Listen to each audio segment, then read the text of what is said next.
Should I hold it like this?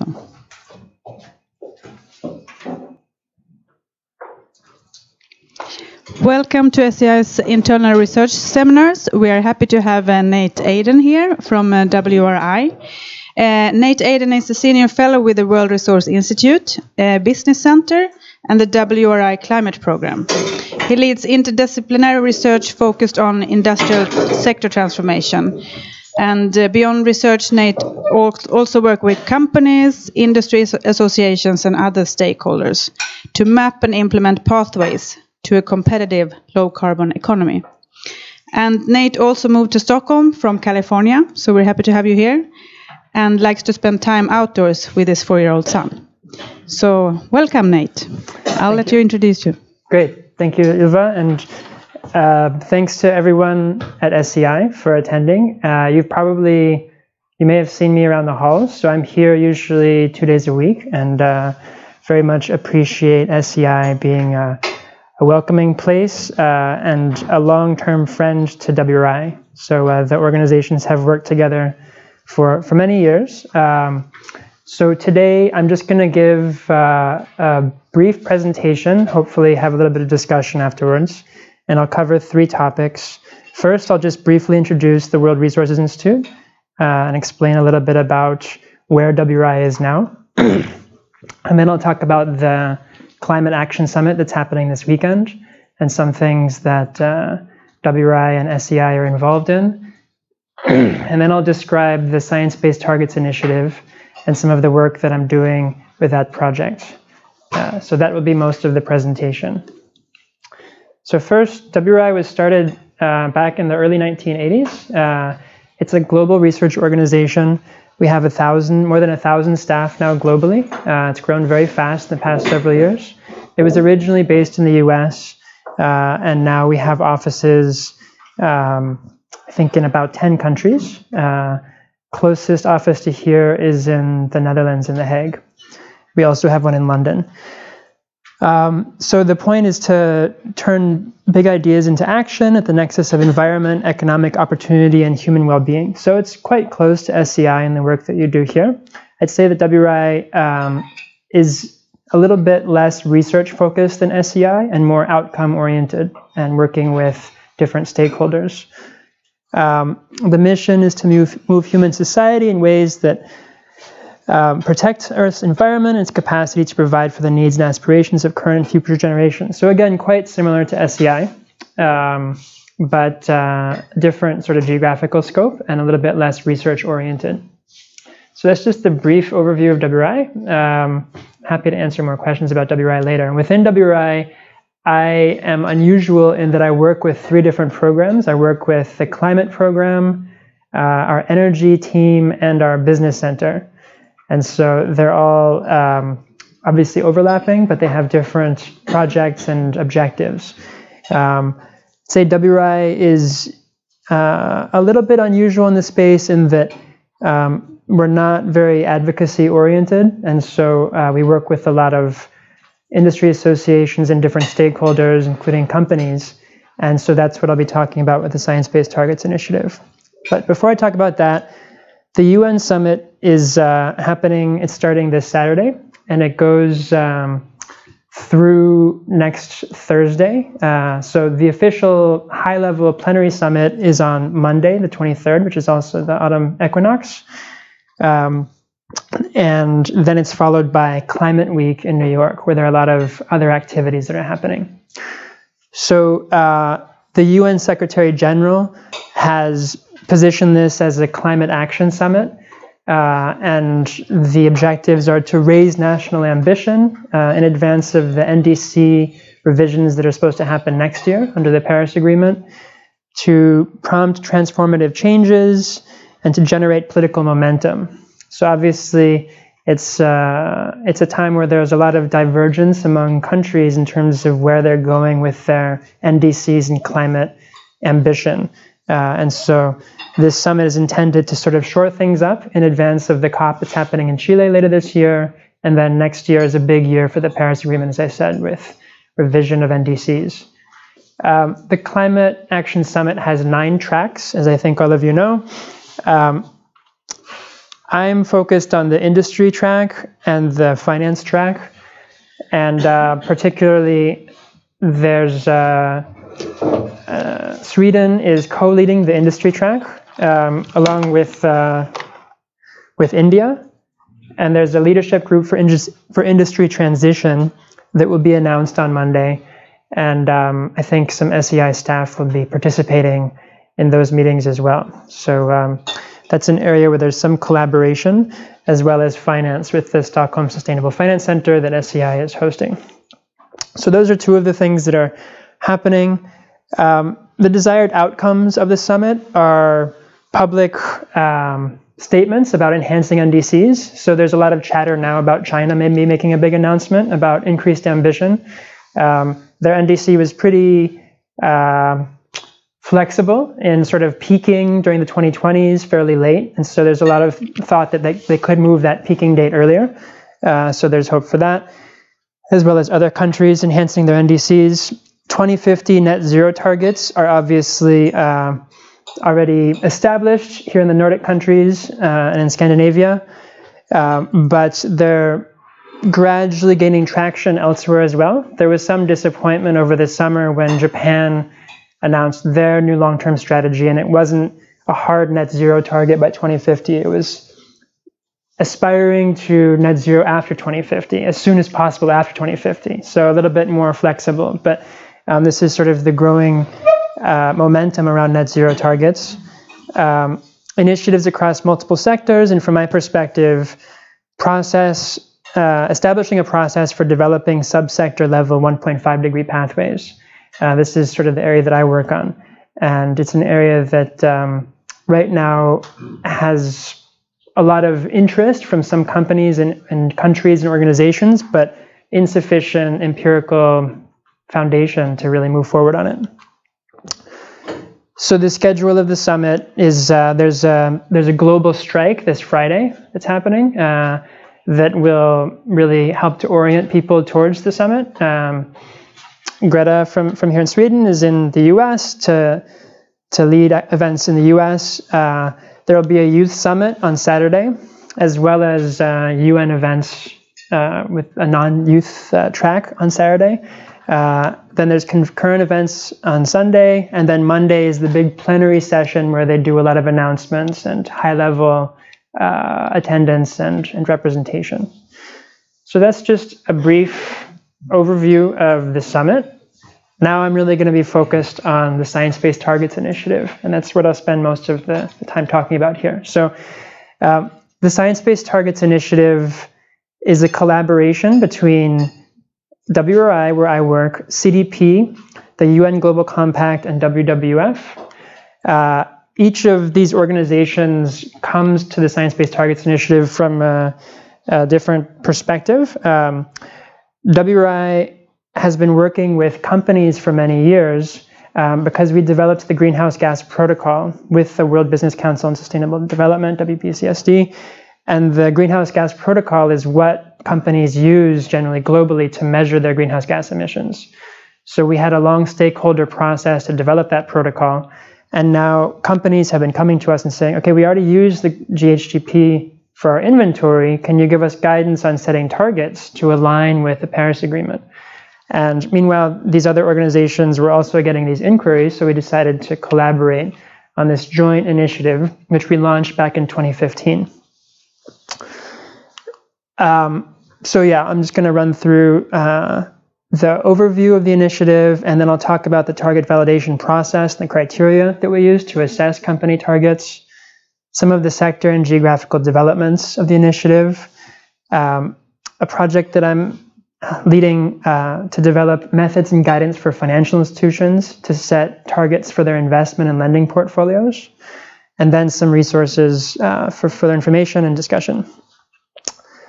So I expect many, if not all of you, are familiar with the current emission trajectories, but basically global emissions are continuing to increase, and even with the NDCs, the nationally determined contributions, which have been submitted under the Paris Agreement, there's a remaining gap between that trajectory and well below 2 degree trajectory that is what we're aiming for under the Paris Agreement. And that gap is continuing to widen each year. And so part of the logic of the Science-Based Targets Initiative is to support company and private sector mitigation ambition in bridging that gap, because countries are not really stepping up to bridge it themselves. So science-based targets take the broader gap that I just mentioned and translate it to a company and in some cases sector level. And they also bring it to a shorter time frame. So what we were finding is that there are many companies and other stakeholders that are happy to talk about 2050 and wanting to see, you know, a great world in 2050, but now it's 2019. And so the accountability for those people who are making those 2050 commitments is quite limited. And so what the initiative does is it brings these longer term commitments and scenarios to a short term goal. The criteria in this case is that it's 5 to 15 years from the date of announcement. And so this is one aspect of the science-based targets. It's also, we use very clear criteria to evaluate targets so that it's very transparent and robust in terms of the linkage between what the company is committing to and an actual climate stabilization scenario. So that's what I'll be talking through here. So the Science-Based Targets Initiative has a 3-pillar strategy for supporting company mitigation ambition. The first is to reduce barriers to adoption of targets. And so we've created a new method for company target setting called the sector decarbonization approach, which is leveraging the International Energy Agency's work in this space to give companies, especially in very emissions and energy intensive sectors like manufacturing, physical intensity pathways. So gram CO2 equivalent per kilogram of aluminum or steel or cement, for example. So that's the SDA method that we developed. We also have other methods and tools that we distribute on our website. The second is strategies to institutionalize the adoption of science-based targets, so to make it into a best practice for leading companies. And so we have a target setting manual, and we engage amplifiers, for example, through the UN conference next week. We'll be having a number of activities that will engage and amplify the companies that are, for example, aligned with 1.5 degree stabilization pathways. And then finally, the third pillar is to create a critical mass of companies that are actually doing this. And part of the theory of change here is that these companies are very good messengers to policymakers in various countries that not only can economies transition, but that it's a competitive advantage for these companies to have some policy support to actually do this and lead in this direction. And so we launched the call to action 4 years ago now. And at this point, we have 620 companies that have joined the call to action, of which 230 have approved targets. So I'll explain the difference between the 620 and the 230 in subsequent slides. But this is a voluntary initiative. And so these are companies that are just coming forward of their own volition to do this. They have various motivations for doing this, which I can speak to if people are curious. But so that's the general framework here. If people have questions while I'm speaking, you're welcome to, if you have clarification questions. Otherwise, we'll have time for discussion afterwards as well.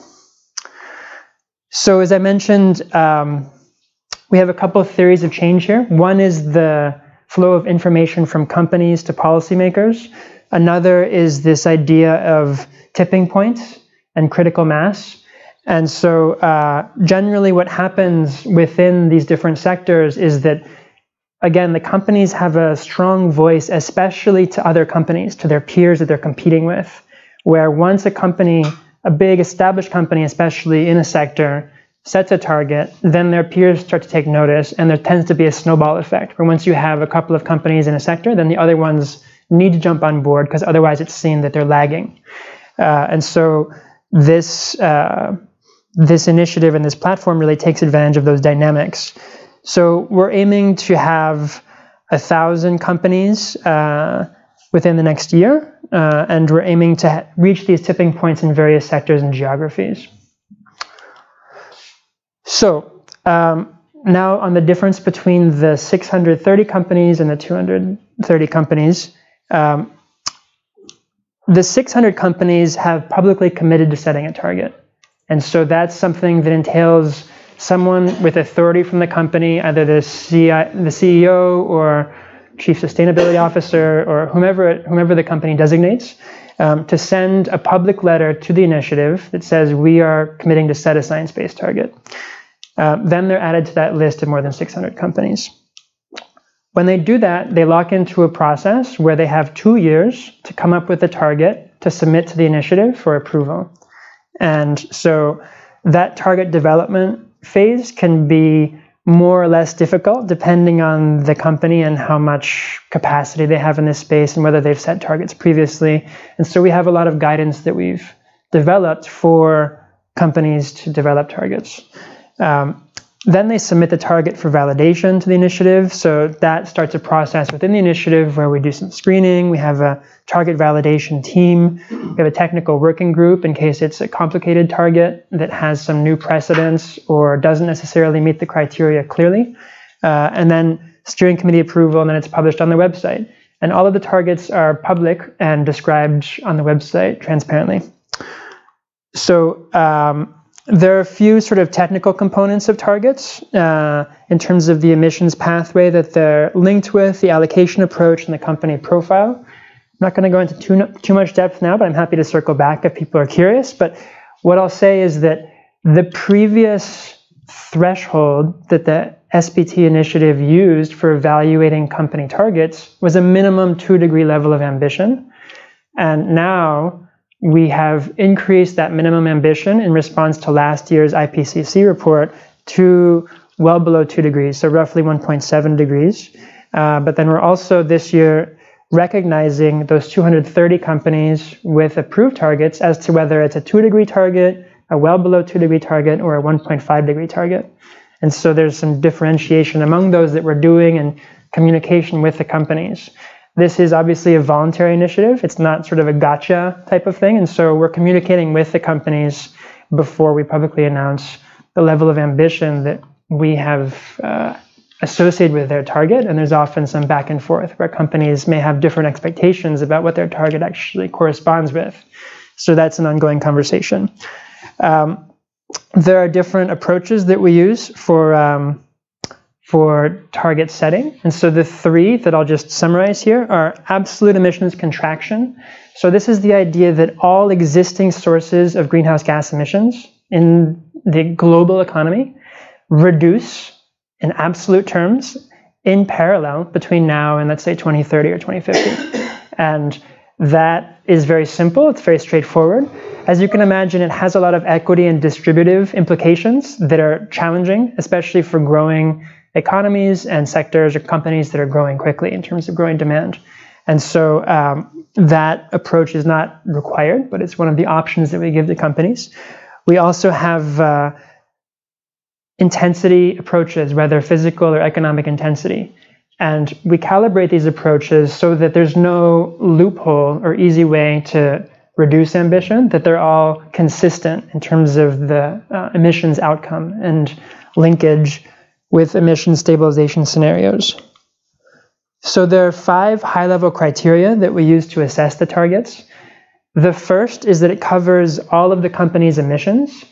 And so that's both in terms of the species of greenhouse gases, so not just carbon, for example, or methane, but all greenhouse gases, but also that it covers all of the company's scope 1 and 2 emissions. And so the greenhouse gas protocol divides emissions into 3 scopes. And so, for example, for SCI, let's say, we're taking an inventory of SCI emissions. The scope 1 emissions would be for, let's say, if this building or the other buildings that SCI leases has a gas boiler in it for heating or cooling, that combustion of gas would be a scope 1 emission. It's combustion-related emissions or process emissions if you're doing manufacturing. Scope 2 emissions are from purchased electricity, heat, and steam. So SCI scope 2 emissions would be significant, just the electricity to power this room and the lighting, for example. And then scope 3 emissions are upstream and downstream emissions. So there are 15 categories of scope 3 emissions, from purchased goods and services to employee commuting, business travel, to use of sold product, and financed emissions. So scope 3 is usually the biggest category for many service-oriented companies and organizations.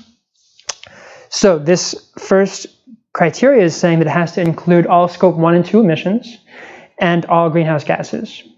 The second criteria I mentioned earlier is the time frame. It's 5 to 15 years from the date of announcement, and the logic there is that that's an actionable time frame, but it still has some accountability in terms of the staff that are making the commitment. It's not just talking about 2050 and then retiring. The third is the level of ambition. So at this point, the minimum level of ambition is well below 2 degrees, and we have different ways of assessing the target ambition and that alignment. The fourth criteria is the most complex, and it regards the scope 3 emissions. And what it says is that if the scope 3 emissions of the company are greater than 40% of aggregate scope 1 and 2 and 3 emissions, then they have to have a separate, ambitious, and measurable scope 3 target. And this can be more or less difficult for companies or financial institutions because they may not have very direct control over those scope 3 emissions. And so this is the most complicated category. I would also say this is the signal achievement of the Science-Based Targets Initiative, is getting companies and now financial institutions to actually own and address their scope 3 emissions, because previously no one wanted to touch them. Because the logic was, well, it's someone else's emissions, why should I care? But for example, if you think about like a clothing manufacturer, often their scope 3 emissions are the largest category, but what's happening is the big emissions are from the mills, and you often don't actually have any contact, any idea who the mill is who made the clothes as a consumer. What you see is the brand or the retailer. But the brands have a lot of influence over the mills and what they do and what materials they use, what processes they use, what they care about, what they're optimizing for. And so working through supply chains to address those large scope 1 emitters is part of the reason that we have this scope 3 requirement. On the other hand, if you have downstream emissions, let's say use of sold product in auto manufacture, as you can imagine, if it's an internal combustion engine vehicle manufacturer like Volvo, 90+% of the emissions are use of sold product, that use of the vehicle over its lifespan. The manufacturer has much more control over those emissions than the end user in terms of the way it's designed, the powertrain, etc. So that's the logic of the scope 3 requirement. It is quite complicated, and it really varies per sector. So this is what we spend most of our time on with companies and new guidance. And then finally, the fifth criteria is that the companies have to publicly disclose their emissions after they publish the target. And the logic here is just that sunshine is the best disinfectant, and that this is how they can be tracked and assessed once they publish this science-based target. So these are the 5 sort of high-level criteria. The criteria are updated each year, and now the 2019 criteria include more than 25 different criteria. So these are sort of the big groupings, but there's many sub-criteria that are also included. They're all on our website. So just to reiterate, the difference between the 600 plus companies and the 230 is that the 230 went through the review process and met all of the criteria that I just described. So this is a description of the companies by sector and geography. So here you can see that there's a pretty wide sector distribution. The most popular sector at this point is food and beverage processing. A lot of those companies have existential reasons to want to stabilize climate. They're looking at huge disruptions of their supply chains and potential unfeasibility of their business models as they currently stand. And so they really are motivated to address this. After food and beverage processing, you can see financial institutions is the second biggest category by sector. You'll notice that this column is entirely orange. So what that means is that it's only committed institutions. And the reason is that we haven't finalized the criteria for financial institutions to set targets for their investment and lending portfolios. So that's something that I'll be describing a little bit more. But then you have real estate, professional services, technology and hardware development, software and services. We also have a number of industrial subsector companies that have committed. So we have some chemical companies, cement companies, some steel companies. So it is moving in the right direction, but generally I'd say it's been an evolution from large scope 3 emitters to, gradually moving to the big scope 1 emitters. And those are the real target here in terms of affecting real change in the real economy. In terms of the geographic distribution, we have more than 40 countries that are represented in terms of where the company headquarters are located for the companies that are setting science-based targets. Japan and the US have traded positions in terms of the country that has the most approved targets. Both countries now have the same number, 51, which is impressive in terms of Japan being much smaller than the US economically and having many fewer companies, but they're very leading there in terms of having government support for Japanese companies to set targets and for the companies themselves to have leading technologies for achieving the targets. You can see Sweden here has 23 targets, sort of trades places with Germany in terms of which country has more. But this is part of the distribution, and this is the list of the Swedish companies that have targets. So you can see it's about, I think, 2/3 of them have approved targets. So those are the ones in bold. So they've gone through that criteria review process that I mentioned. And I think that there's a lot of opportunity for growth here in Sweden in terms of more companies setting targets. So for example, I sometimes also work with the Haga Initiative, which is a Swedish business initiative around climate. And they are thinking of requiring all of their members to have science-based targets, for example. So that's one example of a linkage that we're making here. So in order to address that group of 45 banks and financial institutions that's committed to setting targets and provide the financing foundations for companies to scale up and have more companies set targets, I'm leading the development of methods and guidance for financial institutions to set targets. And so the challenge is really around scope 3 for financial institutions. So estimating and assessing the emissions from their investment and lending portfolios tends to be a tricky endeavor in terms of lack of clear data and the connection between financial data and the real economy and emissions data, where you can make some sort of assumptions, but it's not always entirely clear what's happening when you shift your equity portfolio, for example, in terms of the emissions impacts of that. So there are a lot of challenges here, but what we've been doing is starting with method development.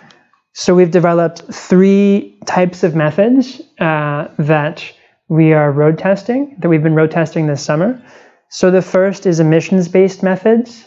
So these basically say you have to find the companies or projects in your portfolio that link with, for example, the sector decarbonization approach that I mentioned, and make sure that the intensity of that particular part of your portfolio aligns with well below 2 or 1.5 degree trajectory. That's one approach that we're testing. The coverage isn't always complete in terms of where the investment and lending portfolios go. The second is a capacity-based approach to say, rather than looking at the emissions, look at the assets, the physical assets that are owned by the institution, and what is the capacity to manufacture, for example, electric vehicles versus internal combustion engine vehicles, and how is that shifting over time, and does it is it aligned with these scenarios? And the third is what we're calling the SBT portfolio coverage approach, which basically means that the financial institution invests in companies that themselves have their own science-based target.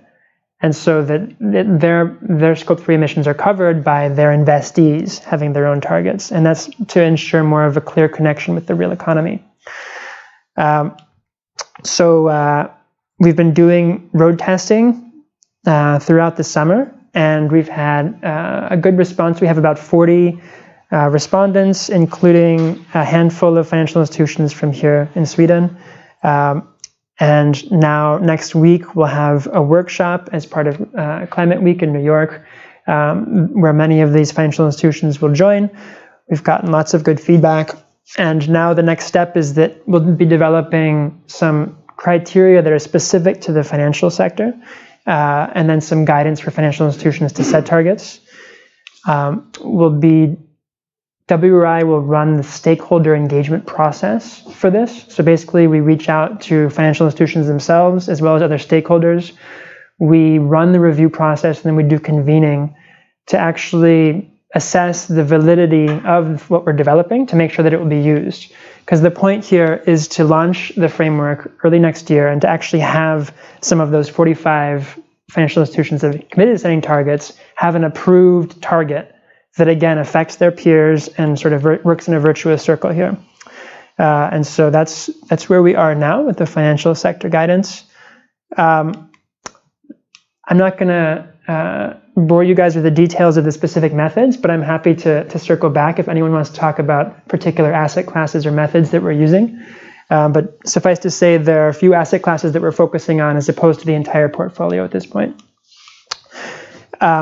Some of the potential target output examples per draft method are for mortgages. So a lot of financial institutions have significant mortgage portfolios.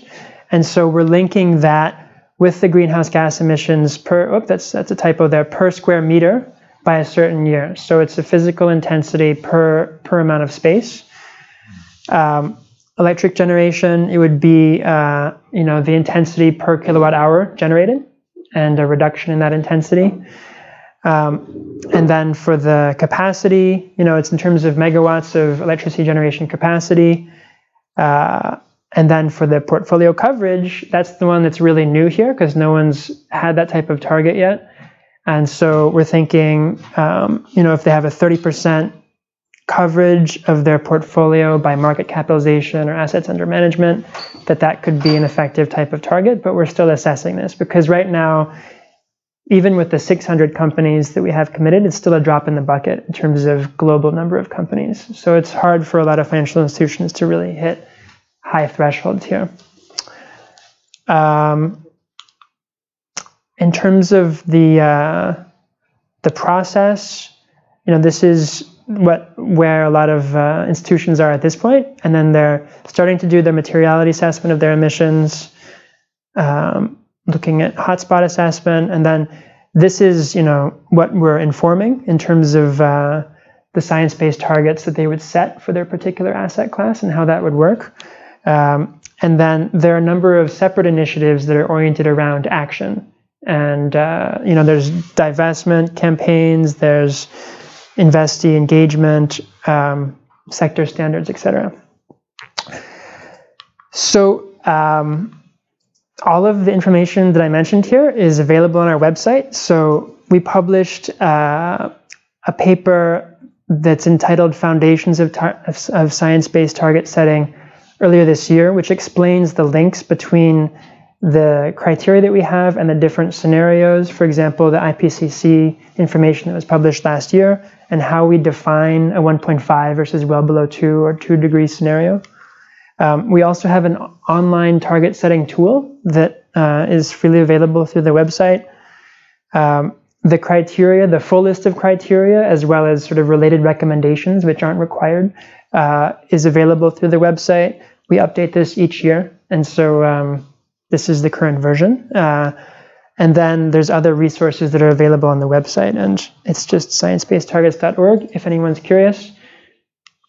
And that's it. So that's an overview of the SBT initiative. I think, SCI has some related work from SSFC, but there may be other related projects as well. So curious to hear if anyone has any projects that you think might relate to this, or if you have any questions on Science-Based Targets Initiative, or the UN Summit, or WRI. Don't be shy. Thank you very much, Nate, for your great presentation. It was fantastic. And we would love to hear some questions from the audience, or even online if we have colleagues from other centers. Hi, it's Oliver Johnson here. My question was back to one of the things you mentioned you might be able to tell us more about, which is the interests of the companies signing up, and you said there was sort of a range of interests. Why? Yeah. I'd be very interested to hear where the motivation, what the different motivations are. Yeah, thanks. So I'd say there are three sort of groups here. One is companies that face a more obvious and perhaps immediate existential threat to their business model. So that's food sector agriculture, where, for example, Mars is a US-based chocolate company, and they're looking at big disruption already of their cocoa supply chains. They're a family-owned company. They want to see the company exist in 30 years, and they're not sure that's going to be the case under a 6-degree scenario. So I'd say that's the first group. The second group is facing pressure from stakeholders. So, for example, there's a group called Climate Action 100+, which is pressuring companies, namely oil and gas companies, for example, to more seriously address climate. So that's an example of investor pressure. You also have advocacy organizations like Greenpeace and others that target companies. And so this is one of the asks of companies now, both for climate leadership, but also to sort of address things they're doing wrong. So that's another one. And then another is that companies want to be able to communicate their climate leadership both for their staff retention and for sort of market competition reasons when they're consumer facing. And so, those all address different types of companies. Obviously, a lot of, as I said with the apparel example, a lot of the big scope 1 emitters are totally unknown to consumers. They're massive mega mills in Asia that no one knows that's where your shirt was made. What you know is the brand that bought the shirt from the mill. And so getting to them is tricky. And so this peer sort of communication and competition effect is one thing that we're leveraging there. But yeah, I'd say those are the three main types of motivation, though we also get very different types of company conversations where some companies come to us and they already have a very clear sense of exactly how they're going to achieve the target. They've done all the engineering calculations. They have all the different widgets, and wedges of how they're going to reduce emissions. And then other companies have no idea. They just say, this is what we have to get to. It's a reach target. It's aspirational. And so this is going to be used to motivate the company and guide our future decisions. So, we accept both. That has been a discussion in terms of whether it's sufficient and legitimate to just have a target which says how much you have to reduce emissions, as opposed to an emission reduction plan which says how you're going to get there. And as I said, we have both types of companies, and we accept both at this point, because the basic purpose is to support company mitigation ambition, but it is a discussion in terms of where we're going next. One of the ideas and sort of precedents for WRI is the greenhouse gas protocol, as I mentioned. And what we did there was we spent years engaging in a stakeholder process to make sure that the protocol was robust and legitimate and could easily be used by companies and other stakeholders, and then we let it go. And now it's its own thing out there that consultants apply. It's applied to thousands of companies all over the world, and we don't have the capacity to do that, nor is that really our value added. We generate the idea, we put it out there, and then other people will scale it and apply it. And it's a similar thinking here, that we really have to be closely involved at this phase to make sure that the targets that are developed are legitimate and robust, but that we don't want to be an impediment to scaling. And so we are thinking of developing a standard that can be applied by consultants and others here as well, because already we are stretching our capacity to review hundreds of targets. So it's, yeah. Thank you, Nate. Do you have any other questions from the audience? Yeah. Okay, please use the mic. Hi. just a quick question on the methods. This is something that in our work in the expert network for second opinions from green bonds, you often encounter that companies are telling us, well, we just can't tell you how much CO2 we're causing by the amount of energy we're using. So I wonder how you guys are approaching this, if you have the same experiences, and how you can address those. Yeah, thank you. That's a good question. We have encountered that a lot, and a little bit of background is that about 5 years ago, WRI led a process to try to develop a new greenhouse gas protocol standard around financed emissions, which is the 15th category of Scope 3 emissions, because there are these data challenges of coming up with how much can you associate with finance. It's an economic number, and this is emissions. I will summarize it to say that it was a very contentious process, and basically, to simplify it highly, a number of US banks were very engaged in the process throughout, to the extent of supporting the work financially. But when it came time to publish the standard, they rejected vehemently and said, this is not sufficiently robust, and there's too much uncertainty in these estimates, to the extent that it undermines the ability to make any comparisons or strong statements. And so basically they were concerned about this becoming a basis of regulation. And in the US at the time, it was the Obama administration, there was more potential for things to go in that direction. And so the bank said, we absolutely don't accept this. And as the stakeholder, the key stakeholder in this process, that's an important voice. And so we have tried to learn from that previous experience by stepping back and focusing on specific asset classes where there are more reliable data and more established methods for making a link between the portfolio and emissions in the real economy. And so that's why we focused on buildings, so real estate, mortgages, it's pretty intuitive. Electricity generation, project finance, pretty straightforward in terms of what kind of electricity mix we need and who's financing what. And then this big nebulous category of corporate instruments, and that's the challenge. And so I've been running that process, and we have 3 methods within there that, as I said, emissions-based method, capacity-based method, portfolio coverage method, and none of them is perfect. There's such a huge range of instruments here and institution types. I'd say it's an iterative process at this point, and we are starting where there are more robust links and methods. But it's been a little bit surprising because, for example, we had this big pushback against financed emissions approaches, which was the idea that you can assign a number of million tons CO2 equivalent to your portfolio and say, this is the number.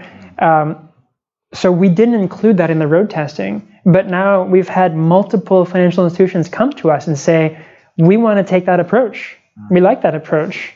And so now there's this rather heated discussion because it tends to get people very emotional when they talk about financed emissions. It's a surprising thing. And so, so now it's coming back, and there's a Dutch platform for carbon accounting, PCAF it's called, that is being announced on Monday in New York as part of the UN summit, that is presenting financed emissions approaches which assign a number to the entire portfolio and say you just have to reduce that by absolute contraction pathway. Very nice and simple. The challenge is in how you get to that number and having consistent approaches to that. And so that's part of the discussion now. And there's just all kinds of approaches that are out there. WRI and the Science Based Targets Initiative doesn't really have a dog in that fight, but we're trying to include all of the valuable developments that are happening and try to work together to move in a positive direction. So let's say there's no one method or approach, but there's a lot of competition happening now. Okay, thank you for that extensive discussion. We do have some internet questions, so Ian Caldwell will read them up. Great. Yeah, from our online audience here, one from Mons Nielsen. He asked, do companies pay for this, or how are you funded?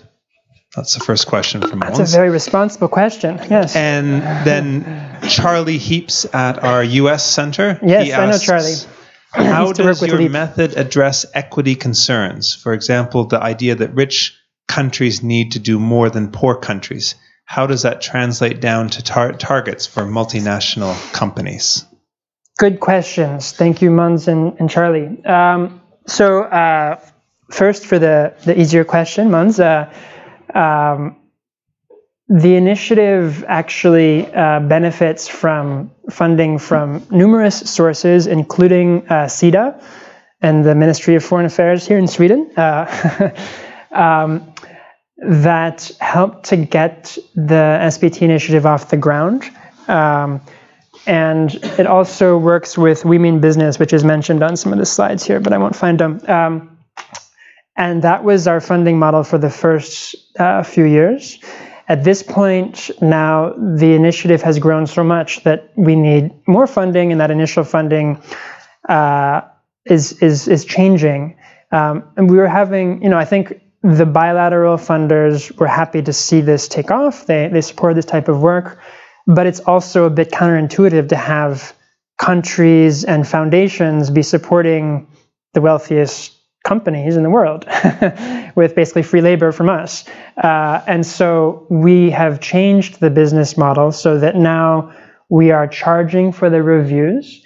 And I think it's like a $1,500 fee for the review. And if the target isn't accepted, then you can still have it, reviewed subsequently and follow up. And that's just to cover labor costs. Partially as an answer to Charlie's question, that fee is waived for companies from non-OECD countries.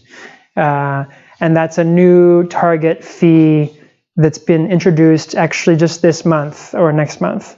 And it's just cost recovery to enable scaling. And because the previous funding was getting a little bit counterintuitive. So far, we've actually had companies from non-OECD countries offer to pay the fee, even though we've waived it. So far, there has been no issue with the fee. We do want to be accessible to smaller companies that don't necessarily have a budget to pay for the review. And so we have offered that if it's a problem for a company, they should let us know. So far, that hasn't been an issue, but that's the direction it's moving in. And again, that's sort of thinking forward to when this becomes a more scalable platform that moves beyond the current initiative, so that I'm sure consultants will charge much more than we do for this review, but this is just a start of where we're going. And then Charlie, that's a very good question. Frankly, it's the question that has stymied all of the COPs, the Conference of Parties, and all of the global discussions so far, is equity and distribution. That's it. This is a challenge. And so in order to not fall into those difficult discussions and problems, we have maintained a global view for the most part, where it's assuming global convergence of these, for example, physical intensities of steel production. That obviously has its own equity and distribution impacts in terms of starting points and where demand is happening.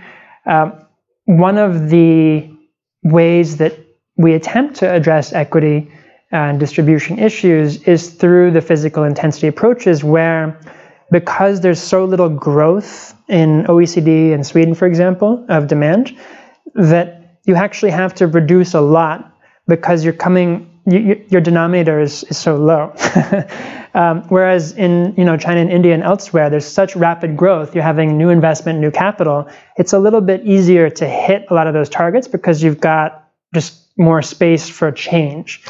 That isn't a perfect solution. I mean, from my perspective, if you want to think about this abstractly or academically, eventually you have science-based targets for every individual on the planet, and we all have the same one, and we can trade them, and that we're all entitled to the same amount of emissions, and if you exceed your allowance, then you buy from someone else. And if they don't use theirs, then they sell it.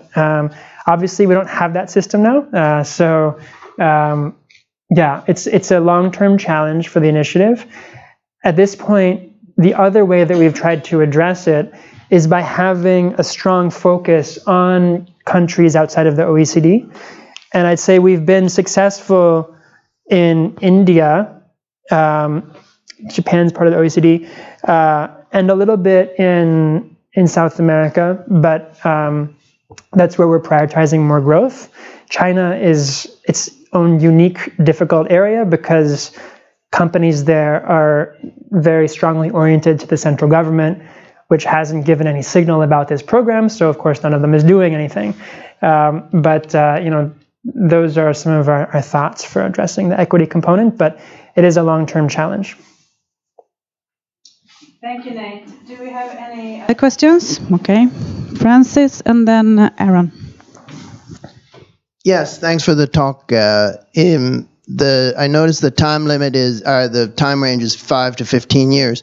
There are, of course, investments in land sectors, particularly carbon sinks, that won't pay off at all during this time period. And so these companies won't have an incentive for those types of investments. Yeah, it's a good question.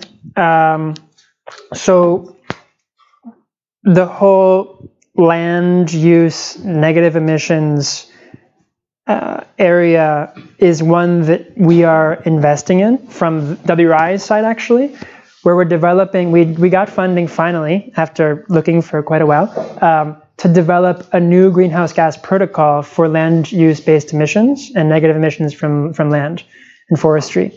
So this is something, these processes tend to take a couple of years at least in terms of getting together a stakeholder group, an expert advisory group, and actually developing the content and then starting to review it and get feedback. But we are initiating that with the greenhouse gas protocol. With the companies here, it has been a discussion. We've had some Swedish, for example, companies that are interested in exactly those questions. And ideally, it's covered in their Scope 3 accounting in terms of life cycle accounting of the land that they have, but there are a lot of sort of gray areas and questions, which is why we're doing updated greenhouse gas protocol guidance for this. So yes, I'd say that is one of the challenges.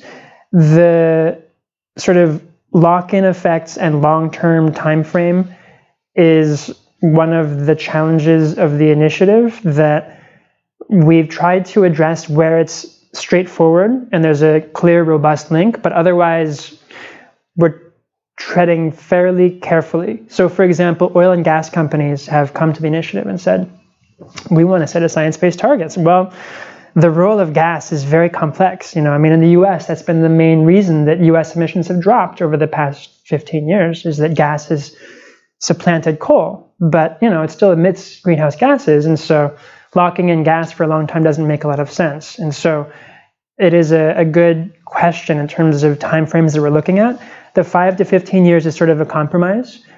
We encourage companies to also set supplemental long-term targets, 2050 targets, but that's not what we assess when they submit the target to the initiative.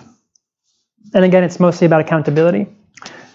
Thank you. Yeah, I had a question on you had the picture on your theory of change, on kind of like where you had the the tipping point here. I find it was interesting too, and I'm looking at it as like a fashion, kind of like you really get when it's fashionable to have a science-based target. So my question is really like what happens and what do you do after the curve? How do you know that the companies actually keep themselves committed to the targets and that they really are, and that also in terms of like that your whole project is not only becoming a fashion and they are in it now, but then they kind of like drop out after. Great question. I like your long-term thinking and positive thinking where we actually get over these tipping points. I'd say that from WRI's perspective, we don't expect to be involved with the current initiative as it is in 5 years, let's say, because hopefully it will already have scaled up and we'll have the standard out there and it will we don't want to be an impediment to growth and scaling, which we would be otherwise. We're not that large of an organization in terms of this type of project. So we do see the need for supplemental projects to track implementation, and that's something we're exploring in terms of supporting that work or developing that project. At this point, it's really more sector specific, where there are advocacy NGOs that are going out and targeting particular companies that have set science-based targets and then not achieve them. So we want to develop sort of the foundation for that, but we're not doing that ourselves. In terms of, the late majority and the laggards, this kind of initiative doesn't really address them. Especially in the US, I can tell you there are a lot of companies that will never have a science-based target. And it's just the reality. And you look at the US, for example, industrial capacity. I used to work with the pulp and paper sector, and you have pulp and paper mills in the US that are from the 19th century, like 1860s is when this mill was built, and it's still running. These are not efficient plants. They're not, cutting edge by any means. But what happens is the sector is very cyclical in its demand. And when demand drops, then they just mothball the facility, then they bring it back online. These tend to be a lot of the laggards and late majority. What you need for them is special financing to permanently decommission the facility. Someone has to pay for it, because otherwise there's no incentive to get rid of it, ever. So that's part of the thinking with the finance sector guidance also, is how you plug into the other portions of this that need to be supported with money. You also need policy. You need regulatory support to chop off this tail and say, no, this is not acceptable to be such a low performer anymore. We need everyone to move in this direction. The SBT initiative is really focused more on voluntary leadership and sort of guiding best practices, with the understanding that this will only be for the top X%, and that there needs to be supplemental work for the rest. That's part of the goal of this summit, is to develop that political momentum and develop policy support. So that's another area that I'm thinking about, is how governments can plug into this and supplement it effectively. And that's one area where Japan, for example, has been very effective. So I see. Okay, thank you, Nate. Very good to have you here at SEI, and we're really looking forward to have at least 800 companies maybe in the future. And good luck at the Climate Summit. And thanks to the audience for coming, and thanks for everyone watching. I wish you a great afternoon. Thanks all.